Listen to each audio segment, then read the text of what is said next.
Estee Lauder used to be an incredible investment. Between 2009 and 2021, the stock compounded at almost 30% a year, but since 2022, shares have collapsed over 80%. Right now, the company's got a market cap of $25 billion.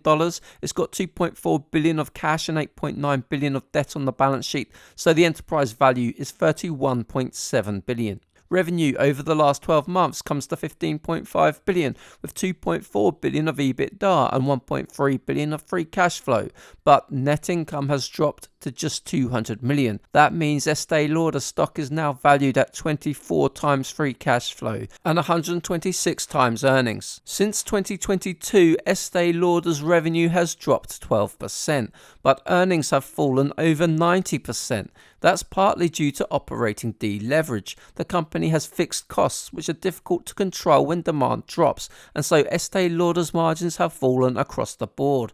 A significant factor behind these results is softness in China and a decline in Asian travel retail. Chinese consumers are not spending like they used to, and they're not traveling either. That's a problem because travel retail makes up almost a fifth of Estee Lauder's sales, and management doesn't see much sign of improvement. Sales in the Asia-Pacific region fell another 11% in the first quarter. However, Estee Lauder's weak performance can't be attributed only to macro factors, because the company is facing revenue declines across all regions and categories. Europe was down 1% last year, and the Americas grew less than inflation. Skincare, makeup, and hair care segments were all lower. The truth is that Estee Lauder has failed to keep its products fresh amid rising competition. It's now easier than ever for new brands to enter the market and achieve distribution as well, and Estee Lauder has failed to maintain market share in this environment. Instead, the company has pursued pricey acquisitions,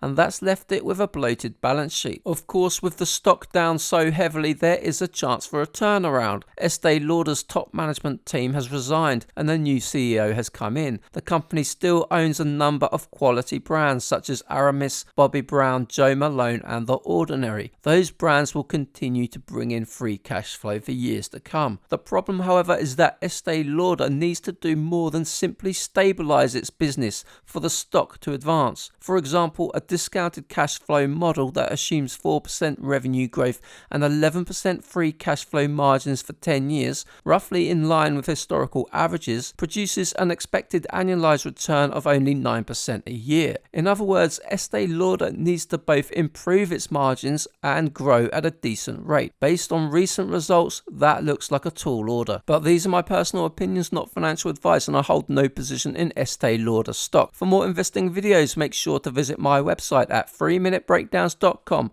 Thank you for watching.